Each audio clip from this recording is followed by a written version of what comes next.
Proverbs 2:4. Im tevakesena chakasef, vechamatmonim tachpesena.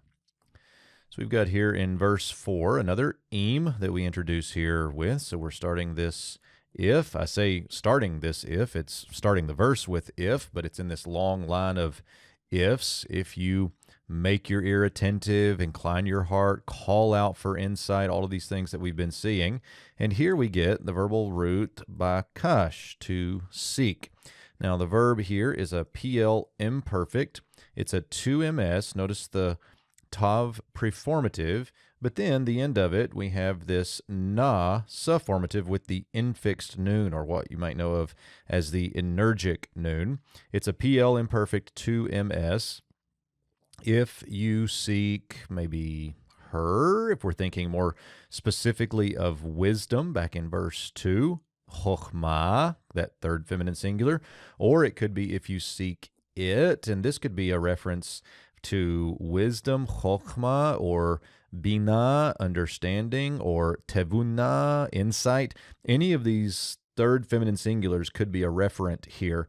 I think wisdom is probably the right one. And so I think you could go if you seek it, meaning wisdom, or if you seek her. And we're going to see, of course, in Proverbs, especially 1-9, that wisdom gets referred to as a she, Lady Wisdom, we oftentimes think of. So if you seek it, wisdom, like silver. Now, silver, kasef, kesef. Notice a couple things here morphologically. Notice that we do not get the dagesh lene in this initial kaf because the preceding word ends in a vowel. So you'll get that dagesh forte.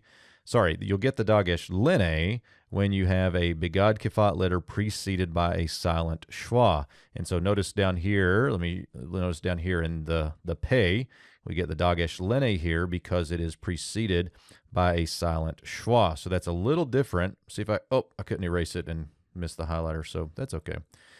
There we go. So notice first you get that kaf without the dagesh. That can be a little tricky to pronounce, chakasif. But then notice we get the dagesh forte here because of the definite article. So little dagesh thing that's hard to pronounce.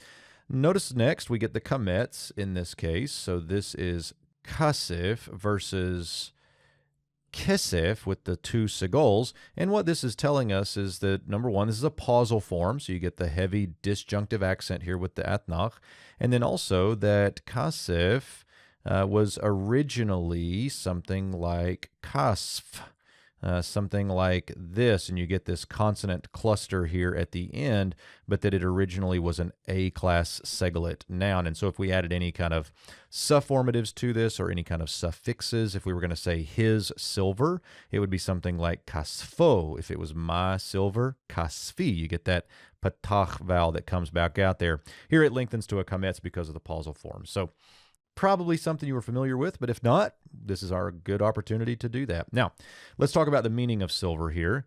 If you seek it like silver. Now, some translate silver, and I think that's fine. If we have the idea of silver, then we've got some interpretations related to costly things, valuable things. If you seek wisdom like you would seek valuable things, then that's how you want to do it. Or if we think about kesef more like money, you might have the idea here of just livelihood. If you seek wisdom in the same way that you seek livelihood, that could work as well. Now, the question is, which one is correct? And if we let parallelism work for us here, remember parallelism is that line A is like line B in some capacity, and you can read up for years on parallelism as to which one it is, but what we know is we at least have parallels between line A and line B, and if we look at the next line, and like, so there's our kaf preposition again, you see, and like, hidden treasures, matmonim, hidden treasures, you search her out, or search it out, or search out for it, something like that. This word right here, hidden treasures, I think is what gives us more of this silver idea for kesef up here. Valuable things, precious things. if you seek wisdom like precious things, like something that you deeply desire and want. And I think hidden treasures helps us with that. The verb in line B is the verbal root het, pe, sin. We have that third feminine singular pronominal suffix again with the infixed noon, energic noon. And we're looking here at a call. It's a call imperfect to ms with that tav performative again.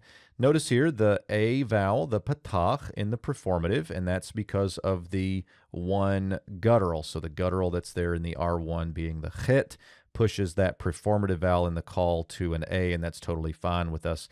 That's normal. That's expected. Okay, so if you search her out like hidden treasures. Now, there's one thing I forgot. I want to go back to it. I just remembered it. Is notice here we do not get the dagesh that we expect in the PL. This isn't a guttural. It's a kof. It's not a guttural because we know it's not rejecting the dagesh. We have no compensatory lengthening here. It also is not a guttural letter, but the kof is one of our, what I call the Skinnem Levy letters. So sibilants, kof, nun, mem, lamed, vav, yod. Any of these letters that have both a dagesh forte and a vocal schwa, both a dagesh forte and a vocal schwa, they may omit the dagesh forte. And indeed, that's what's happening right here. So you don't get that distinctive PL dagesh there that you want morphologically, but that is indeed still a PL, and you see the other patterns that are there. So if you seek it like silver, something precious, and like a hidden treasure, you search out for it. And we're going to leave it hanging there again because we've got that if without resolution, but we're going to see that in verse 5.